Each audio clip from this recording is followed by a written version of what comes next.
భార్యతో సెక్స్ చేయడానికి భర్తకు అనుమతి అవసరం లేదని ఛత్తీస్గఢ్ హైకోర్టు చెప్పింది. ఇది ఎందుకు జరిగిందంటే, భార్యతో అసహజ శృంగారం చేస్తే ఆ తర్వాత ఆమె చనిపోయిందనమాట. ఇది బస్తర్ జిల్లాలో జరిగింది.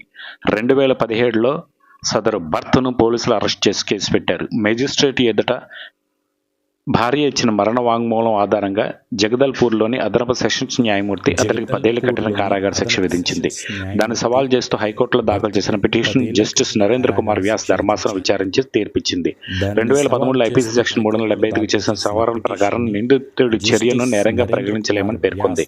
భార్య వయసు 17 ఏళ్ళు దాటి ఉన్నప్పుడు అది లైంగిక చర్య అయినా అత్యాచారం కిందకు రాదని, అలాంటప్పుడు ఇక ఆమె అనుమతి, సమ్మతి దానికి ప్రాధాన్యత లేదని వివరించింది. దీంతో నిందితుడిని వెంటనే విడుదల చేయాలని ఆదేశించింది.